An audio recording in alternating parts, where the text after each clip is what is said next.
नमस्कार साथियों, मैं हूं शशिकांत कुमार। आप देख रहे हैं इन टॉक। आज के इस वीडियो विश्लेषण में हम बात करने जा रहे हैं दक्षिण भारत की राजनीति की, दक्षिण की पॉलिटिक्स का।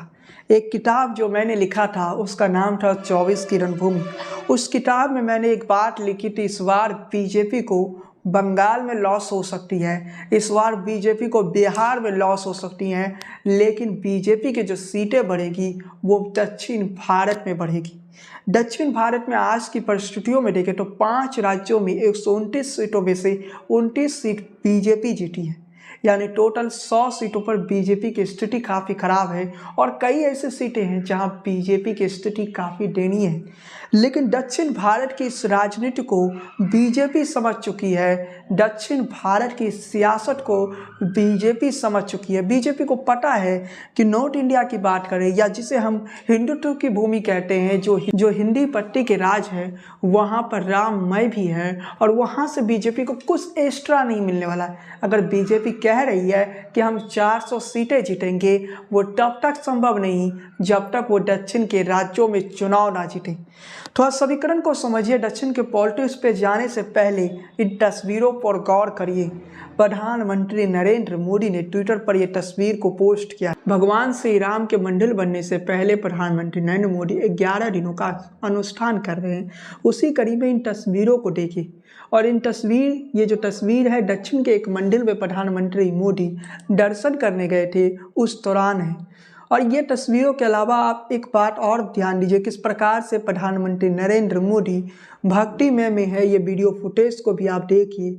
और नरेंद्र मोदी वोटों की जो फसल है उसे काटने की तैयारी कर रहे हैं, वो मैं आपको बताना चाहता हूँ। इन तस्वीरों के साथ मैं एक और बात पर गौर देखना चाहता हूँ। कुछ दिन पहले गौ सेवक प्रधानमंत्री की तस्वीरें भी आई थी, उन तस्वीरों को भी देख लीजिए। इन तस्वीरों को देखने के बाद अब आपको हम बताते हैं दक्षिण की पॉलिटिक्स क्या है। दक्षिण के पॉलिटिक्स को समझाने से पहले मैं अपनी पुस्तक के बारे में बता देना चाहता हूँ साथियों।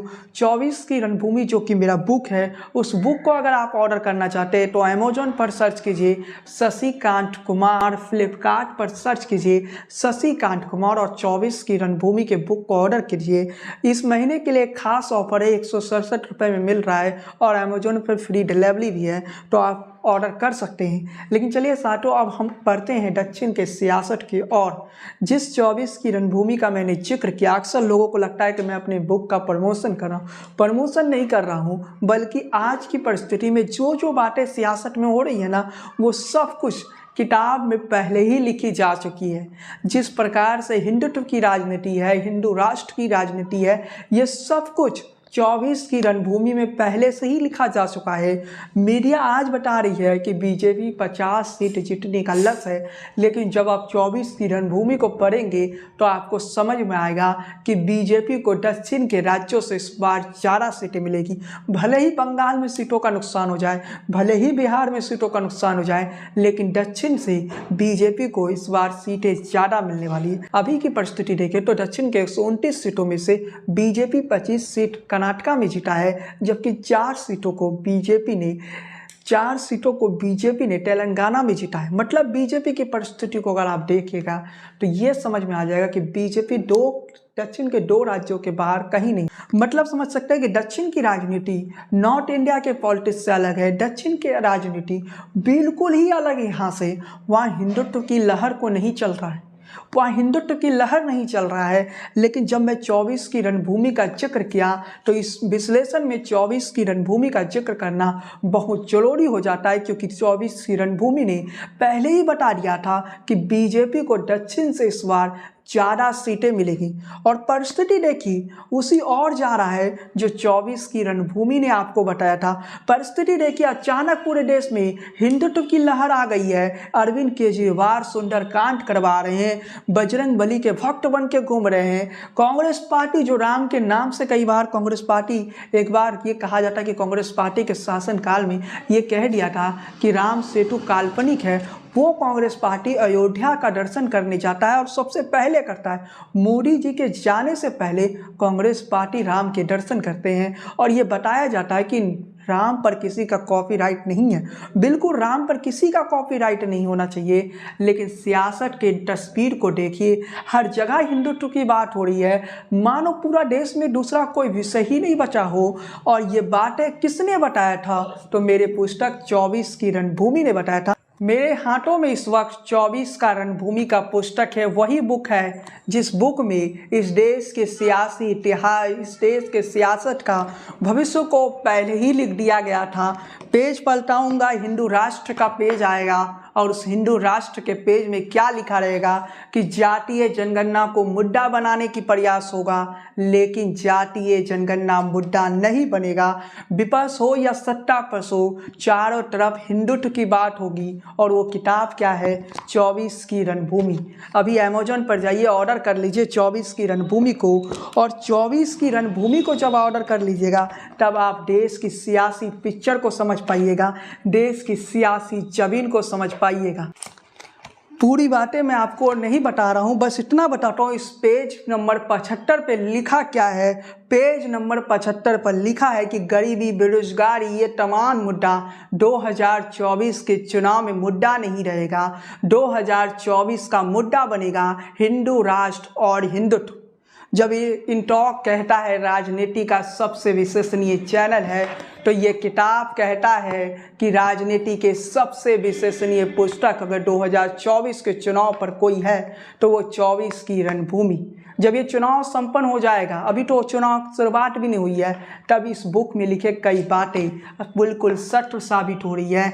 दक्षिण में बीजेपी मजबूत होगा, ये बातें भी तो इसी किताब में लिखा गया था। और इस किताब के एक पन्ने को मैं बताता हूँ, लोकसभा चुनाव का सबसे बड़ा मुद्दा बनेगा हिंदू राष्ट्र, हिंदुत्व। इसी किताब के पेज नंबर 75 में लिखा है राष्ट्रवाद 2019 में राष्ट्रवाद चुनावी मुद्दा था। 2014 में चुनावी मुद्दा जो था वो नरेंद्र मोदी स्वयं थे, लेकिन 2024 में चुनावी मुद्दा बनेगा हिंदू राष्ट्र। और इसी किताब में लिखा है कि जब ये 2024 में मोदी आएंगे, मथुरा का जो बातें हैं वो भी समाप्त हो जाएगा।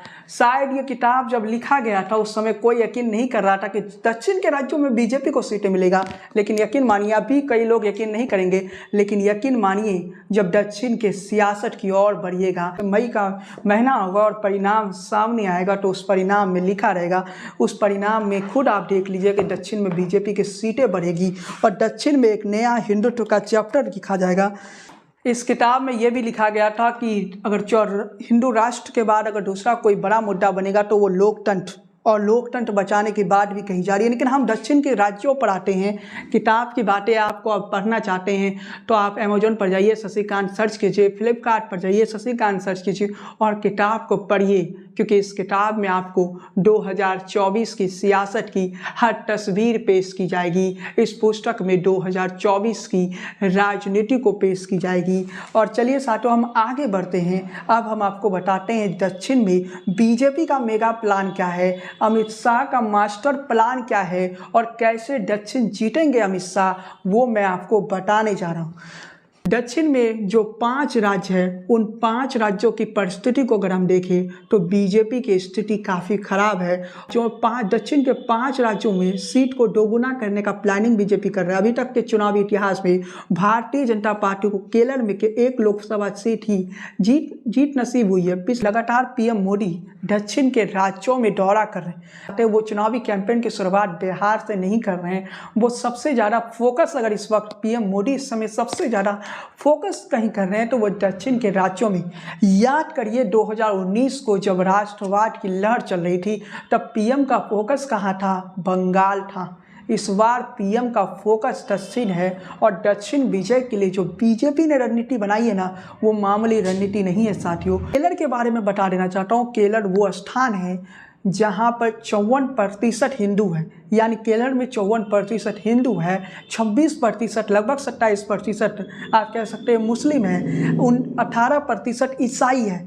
अब यहाँ पर केरल में क्या समीकरण पीएम मोदी तैयार कर रहे हैं और मोदी के बीजेपी तैयार कर रही है, तो समझिए केरल में जो बीजेपी का प्लान है हिंदू वोटरों को तो साथ में लाने का, लेकिन ईसाई वोटरों को भी अपने साथ जोड़ने का।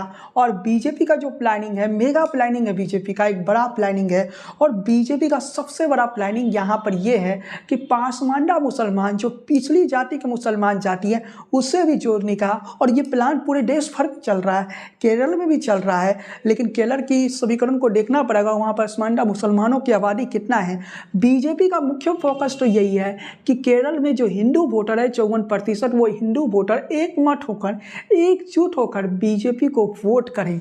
और ये जो केरल की जमीन है, ये जमीन कांग्रेस और लेफ्ट की जमीन है। यहाँ पर कांग्रेस और लेफ्ट मजबूत है और कांग्रेस का जो है मुस्लिम लीग के साथ गठबंधन है, तो कहीं ना कहीं हिंदू वोटरों को अपने साथ लाने का प्लानिंग है बीजेपी का। और केरल की जो परिस्थिति इस वक्त नजर आती है, केरल में संघ काफ़ी एक्टिव है और केरल में आरएसएस अगर एक्टिव है तो केरल की इस जमीन को आसान मत समझिए।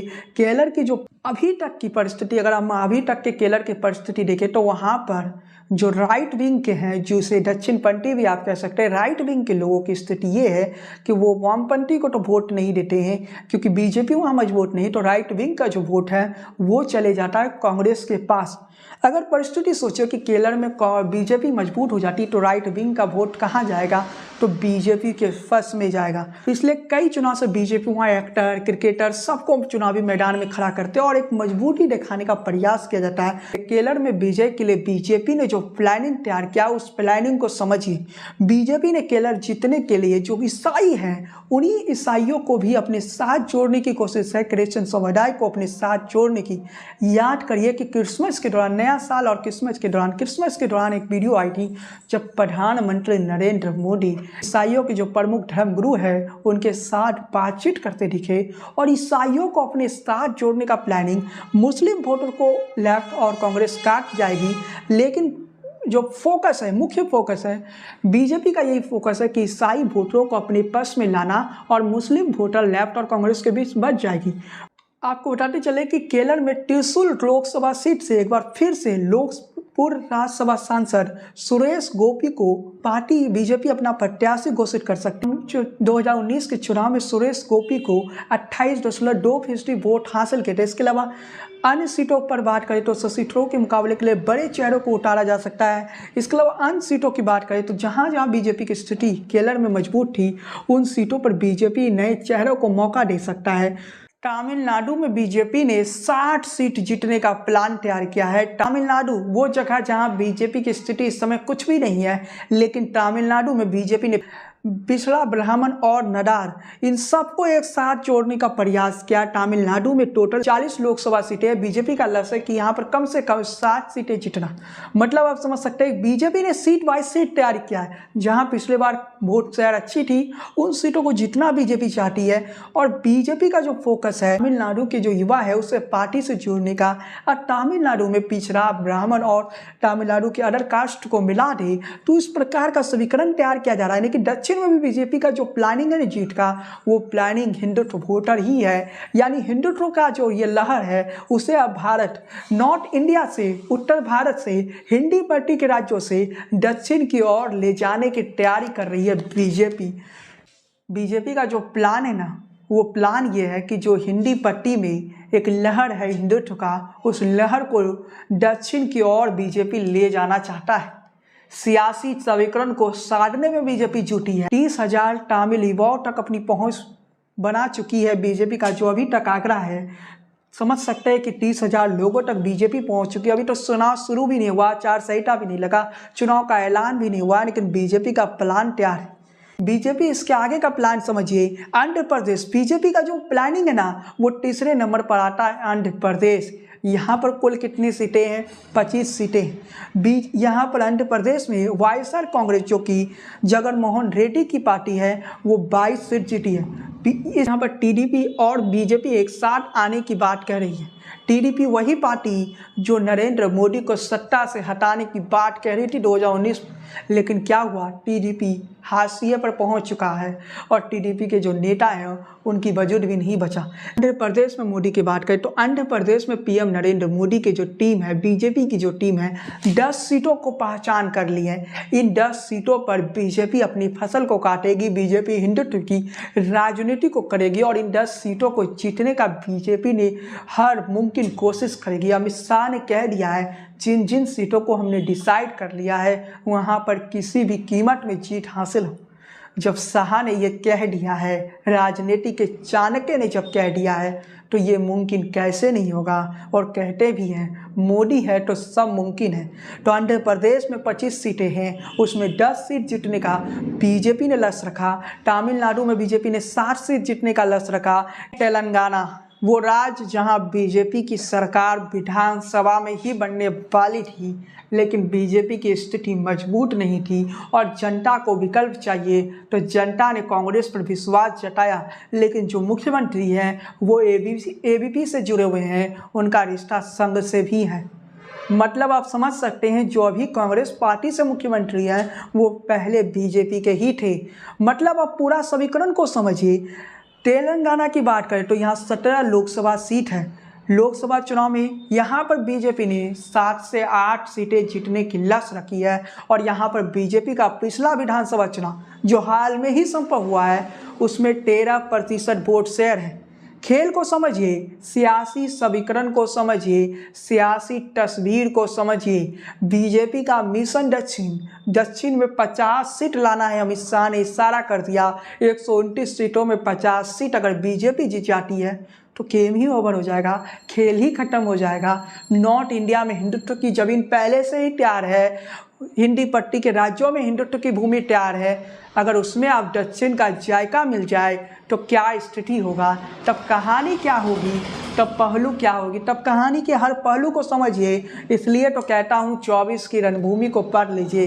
कई बार लोग कमेंट भी करते हैं कि 24 की रणभूमि का मैं प्रमोशन कर रहा हूँ। मैंने बुक लिखा हुआ इसलिए प्रमोशन नहीं कर रहा हूँ, बल्कि इस बुक को आप पढ़िए और इस बुक को जब आप पढ़िएगा तब आपको समझ में आएगा ये बुक कितना सच्चाई है और इस बुक ने कितना समय पहले, काफ़ी समय पहले अक्टूबर में रिलीज होने के लिए बुक लिखा गया था। अप्रैल मई से लिखना शुरू हुआ, सितंबर में कंप्लीट हो गया था। सोचिए कितने समय से पहले ही आपको सारा चीज़ बता दिया गया था इस बुक में। तो इससे बेहतर चीज़ क्या हो सकती है। जो दक्षिण की पॉलिटिक्स है उस पर मैं आता हूँ। दक्षिण की राजनीति को समझिए कि दक्षिण की सियासत की पिक्चर क्या कहती है। जिस प्रकार के प्लानिंग बीजेपी ने तैयार किया, हिंदुत्व की लहर होगी, हिंदू राष्ट्र की लहर होगी, उस प्लानिंग को समझिए कि बीजेपी किस हद तक जा सकती है। जब बीजेपी कह रही है कि हम दक्षिण में, जब अमित शाह ने इशारा कर दिया कि दक्षिण में 50 सीट जीतना है तो ये मुमकिन है, मोदी है तो ये मुमकिन है। इस नीति को समझ लीजिए। और दक्षिण की जो सियासत की तस्वीर है, दक्षिण के जो प्लानिंग है, 5 राज्यों में 50+ सीटें बीजेपी को जीतना है। बीजेपी के लिए ये रास्ता आसान नहीं है। तमिलनाडु में डीएमके मजबूत है और तमिलनाडु में डीएमके का जो महत्वपूर्ण वोटर कौन है, पिछड़े वोटर है, ओबीसी समाज का वोटर डीएमके के लिए महत्वपूर्ण है। बीजेपी उसी वोट बैंक को तोड़ना चाहती है। बीजेपी तमिलनाडु में भी वही परिस्थिति लाना चाहती है हिंदुत्व की जो उत्तर भारत के राज्यों में है। लेकिन बीजेपी के लिए आसान है तो कहना मुश्किल होगा कि बीजेपी के लिए आसान है। कर्नाटका की बात करें तो वहाँ पर बीजेपी पहले से 25 या 26 सांसद है बीजेपी का, और कर्नाटका में बीजेपी का यही लक्ष्य है कि सारे सीटों को जीत जाना, क्योंकि ये समीकरण तभी सफल होगा, तभी बीजेपी 50+ सीटें जीत पाएगी जब बीजेपी कर्नाटका में भी एक बड़ी जीत हासिल करेगी। वोटों के गणित और समीकरण को समझना होगा। प्रधानमंत्री नरेंद्र मोदी अगर ईसाइयों के धर्मगुरु को 25 दिसंबर को क्रिसमस मनाने के लिए अपनी आवास पर बुलाते हैं, यानी पीएम आवास पर बुलाते हैं, तो पीएम नरेंद्र मोदी ऐसे ही नहीं बुलाए। चुनावी साल है, यहाँ सब कुछ चुनाव के जरिए होता है। दक्षिण के मंदिरों का दर्शन अगर पीएम मोदी कर रहे हैं तो वो ऐसे ही नहीं कर रहे हैं। इस सब के पीछे राजनीति है और राजनीति का एक लकीर खींचना चाहते पीएम मोदी। हिंदू प्लस ईसाई और उसमें पासमांडा मुसलमानों को जोड़ दीजिए तो कहानी क्या होगी, सियासी पिक्चर क्या होगी। पासमांडा मुसलमानों की हम बात करें तो पासमांडा मुसलमान पिछड़ी मुसलमानों की पिछड़ी जाति में जाना जाता है। पासमांडा मुसलमानों पासमानदा मुसलमानों की जब हम बात करें तो गुजरात में पासमानदा मुसलमानों का एक बड़ा वर्ग मोदी के साथ खड़ा है और मोदी ये कहते हैं कि गुजरात के मुसलमान विकसित हो चुके हैं, गुजरात में मुसलमान सबसे समृद्ध है, तो बाकी राज्यों में मुसलमान समृद्ध क्यों ना हो। मुस्लिम समाज के लोगों को जब मोदी ये कहते हैं, ये संदेश देते हैं मोदी कि मुस्लिम समाज के लिए सारे जन कल्याण योजना जो है मोदी सरकार की वो मुसलमानों को सबसे पहले दी जाती है, तो ये कैसा संदेश देना चाहते हैं मोदी। वहीं दूसरी तरफ जब हम हिंदुत्व की बात करते हैं, जब हिंदू राष्ट्र की बात करते हैं, संघ चाहता है एक ऐसा हिंदू राष्ट्र बनाना जहाँ सभी धर्म के लोग अपने इस तरीके से पूजा पाठ कर सके। मतलब संघ क्लियर कह चुका है कि वहाँ मुसलमान जो नमाज पढ़ रहा है वो नमाज ही पढ़ेगा, ईसाई क्रिश्चियन चर्च में जाता है तो उसी तरीके से। मतलब हिंदू राष्ट्र और आज के भारत में कोई फर्क नहीं रहने वाला है, तो संघ हिंदू राष्ट्र चाहता क्यों है। आरएसएस का हिंदू राष्ट्र का सपना क्या है, आरएसएस का हिंदू राष्ट्र का विजन क्या है, तो ये जानकारी भी आपको ये बुक में मिल जाएगा 24 की रणभूमि। और इस बुक को जोड़ पढ़िए। और जब मैं ये विश्लेषण कर रहा था ना, जब मेरे पास डाटा आ रहा था दक्षिण के राज्यों की, पूरी डाटा अभी नहीं आई, अधूरा विश्लेषण कर रहा हूँ, पार्ट 2 लेके आऊँगा, उसमें पूरा विश्लेषण करूँगा, हर स्टेट का वोट शेयर के बारे में, जातीय समीकरण बताऊँगा, दक्षिण में भी क्या जातीय आधार पर राजनीति होती है वो भी मैं बताऊंगा। इंतजार करिए। उत्तर प्रदेश का विश्लेषण इससे पहले कर रहे थे, अब दक्षिण पहुंच गए हैं, तो दक्षिण पहुंचे हैं तो रामेश्वर भी पहुंचेंगे। खबर यह है कि वहां से पीएम नरेंद्र मोदी चुनाव लड़ने वाले थे, लेकिन अब खबर आ रही है कि विदेश मंत्री जयशंकर रामेश्वर से चुनाव लड़ेंगे और जयशंकर भी दक्षिण भारत से आते हैं। मतलब जयशंकर के जरिए भी सियासी पिक्चर तैयार किया जाएगा। और जयशंकर जो विदेश मंत्री हैं उनके बारे में आप पता कीजिए, वो एक नहीं 2 प्रधानमंत्री के फेवरेट रहे हैं और इससे पहले मनमोहन सिंह भी उन्हें बहुत मानते थे। और नरेंद्र मोदी युग में भी जयशंकर मोदी के सबसे भरोसेमंद कह सकते हैं साथी है। वो जयशंकर रामेश्वर से चुनाव लड़ सकते हैं, तमिलनाडु के रामेश्वर से। अगर जयशंकर चुनाव लड़ेंगे, विदेश मंत्री जयशंकर, तो कहानी क्या होगी, परिस्थिति क्या होगी, उसे आप समझने की प्रयास करिए। लेकिन चलिए सियासी पिक्चर को जब हम देखते हैं, जब केरला में 54% हिंदू वोटरों के तरफ आता है, 18% के करीब ईसाई वोटरों को हम जोड़ते हैं, टोटल वोट कितना हो जाता है 72%। और केरला में ईसाई वर्सेस मुस्लिम भी काफ़ी कुछ हो चुका है। मतलब समझ लीजिए कि 72% इधर है और उधर कितना है 26%। अब उन 26% में बंटवारा कितना होगा, कुछ वोट शेयर लेफ्ट को चला जाएगा, कुछ कांग्रेस को चला जाएगा। परिस्थिति ऐसी है कि लेफ्ट और कांग्रेस 60 में चुनाव लड़ सकती है। मतलब ये 26% मुसलमान वोटरों को वहाँ बांटा जाएगा। ईसाई प्लस हिंदू की रणनीति बीजेपी केरला में अपना रही है और बीजेपी का यही रणनीति है। इसके अलावा पासमानदा मुसलमानों को भी बीजेपी जोड़ने की प्रयास कर रही है। पूरी पिक्चर को समझिए। बीजेपी का जो प्लानिंग है, वो बीजेपी का प्लान जो बड़ा प्लानिंग है, बीजेपी का जो मास्टर स्ट्रोक है, उसे इस रूप में समझिए कि बीजेपी ये चाहती है कि केरला में हिंदू और ईसाई एकजुट हो जाए और मुसलमान वोटरों पर कांग्रेस या बाकी दलों के बीच लड़ाई हो। यही बीजेपी की रणनीति है और बीजेपी इस रणनीति पर काम कर रही है। इसके अलावा जब आंध्र प्रदेश की बात करते हैं तो आंध्र प्रदेश में जगन मोहन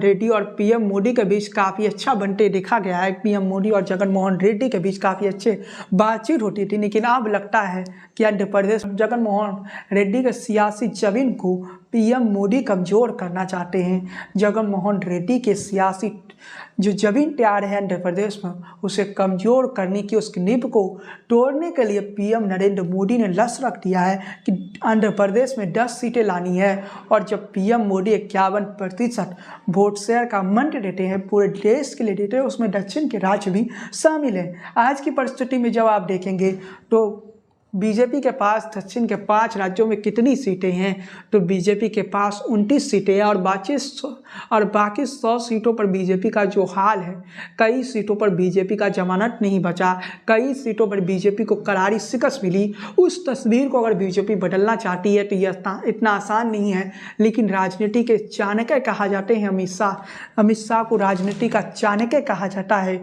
और राजनीति के चाणक्य ने अगर कुछ ठाना है तो ऐसे तो नहीं ठाने होंगे। अगर राजनीति के चाणक्य अमित शाह ने अगर ये कह दिया कि उन्हें 50 सीट चाहिए दक्षिण से, तो ये मुमकिन है, क्योंकि अमित शाह का प्लानिंग जब अमित शाह कहते थे कि उत्तर प्रदेश से 75 सीटें जीतने जा रहे हैं 2014 के दौर में, तो कोई नहीं मानने वाला था कि उत्तर प्रदेश में बीजेपी 75 सीटों पर जीत जाएगी।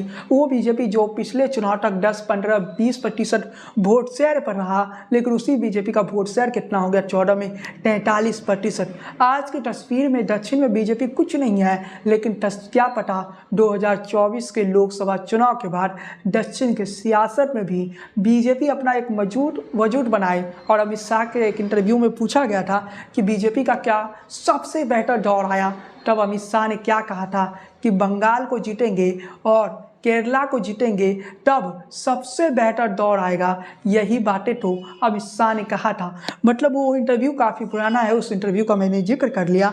पूरी सियासी पिक्चर तैयार है, सियासी तस्वीर तैयार है। अब देखते हैं कि दक्षिण विजय बीजेपी कैसे हासिल करता है, दक्षिण में बीजेपी सफलता कैसे हासिल करता है, इसके लिए हमें इंतजार करना पड़ेगा। लेकिन आज के इस वीडियो विश्लेषण को हम यहीं समाप्त करते हैं। अगर आप चैनल पर पहली बार आए तो सब्सक्राइब वाला बटन दबा दीजिए, बेल आइकन की घंटी को बजाना बिल्कुल ना भूले। इसके अलावा कमेंट बॉक्स में अपनी टिप्पणियां करना बिल्कुल ना भूले। क्या दक्षिण में बीजेपी जीत पाएगी या फिर नहीं। फेसबुक पर देख रहे हैं तो पेज को फॉलो कीजिए, लाइक कीजिए, बने रहिए राजनीति के सबसे विश्वसनीय चैनल पर। जय हिंद, वंदे मातरम।